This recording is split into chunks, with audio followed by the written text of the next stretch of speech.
it's Em, sneaking in one last video before the floor stuff kicks into high gear. I finished You'll Never Know Dear by Hallie Ephron. She is, I believe, Nora Ephron's sister. Nora Ephron is a famous screenwriter, and I found out after seeing if Hallie Ephron was at all related, I found out I guess their parents were also screenwriters, so writing runs in the family.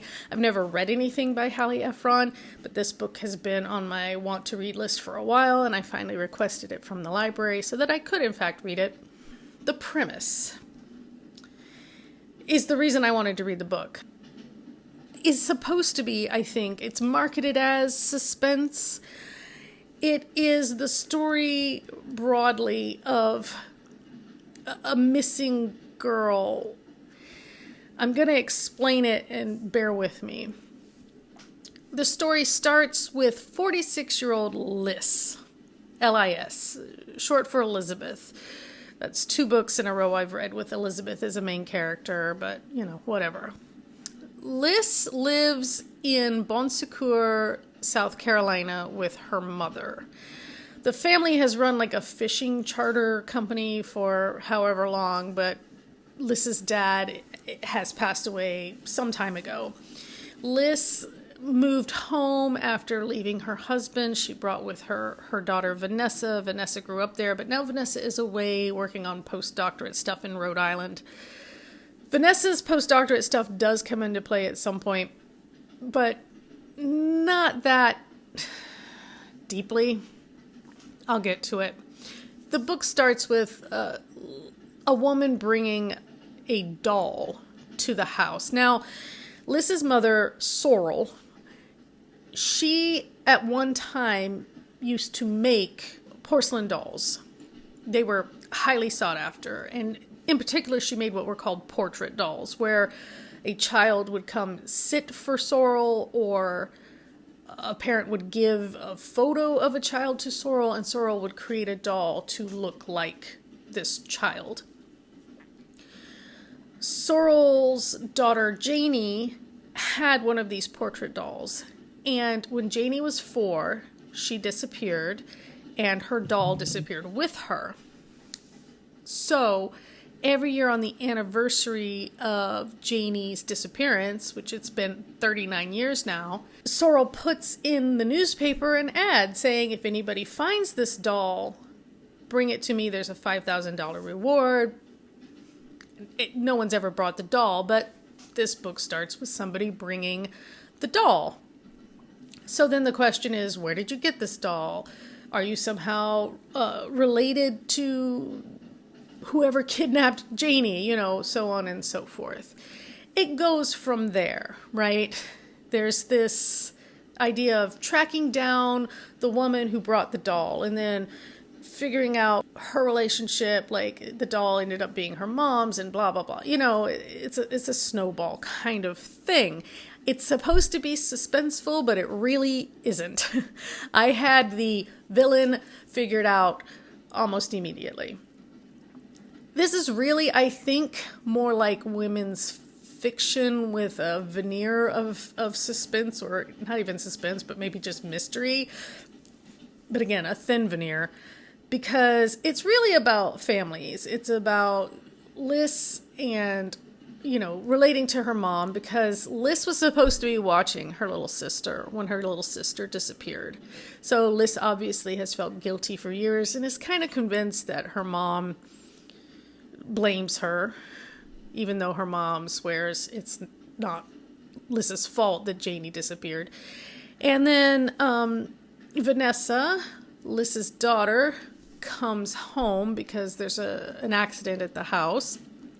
Vanessa is she's doing postdoc research in like dreams, basically.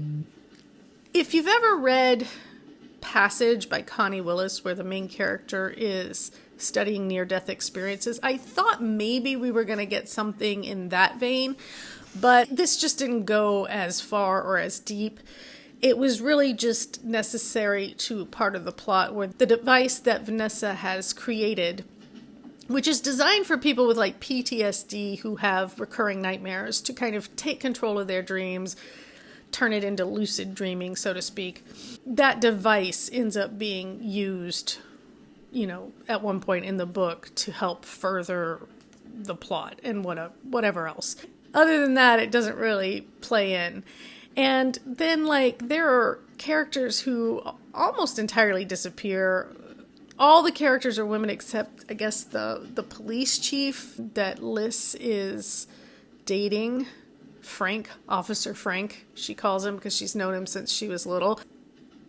We get some chapters from Liz's point of view, and then a few from Vanessa's point of view.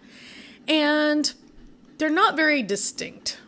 It's third person, but I had to sometimes be reminded whose POV I was actually in because they sounded pretty much exactly alike. And there were times where I thought I was with Sorrel.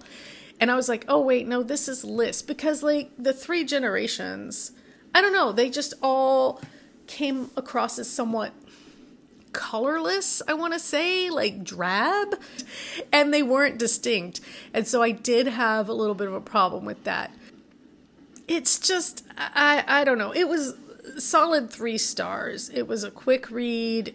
I liked it, I guess, for what it was. It just wasn't what I thought it was going to be based on how it's marketed, based on the cover flap, where I thought something was going to be a little more intense, a little darker maybe than it was. I felt like because I figured it out so quickly, it wasn't as engrossing as it might have been, because I was like, oh, well, it's pretty obvious what happened here from the start. And so at that point, you're just wondering why the main characters take so long to figure it out, because you're like, it seems obvious to me. Even the police guy doesn't seem to know what's going on in this town, that they can't figure this out faster. It's fine. I mean, I wouldn't say I wouldn't read another Hallie Ephron book, but I would approach with caution anything that told me one of her books was suspense or thriller or something, because my guess would be that that's not really what it is. It's more like a story about relationships, familial relationships, sisters and moms, and that kind of thing. And yeah, it's good. 3 stars. If you've read it, let me know what you thought of it. Did you think it was suspenseful? I don't know. The next book I'm reading is a nonfiction, just to switch it up a bit. I haven't read much nonfiction this year, and I don't want to have a year where I don't read nonfiction, I guess. So, and then floor stuff starts very soon. And at that point, I will be, if I'm making videos, I won't be in this room. I don't know where I'll be. Somewhere else in the house where the floors are not being ripped up.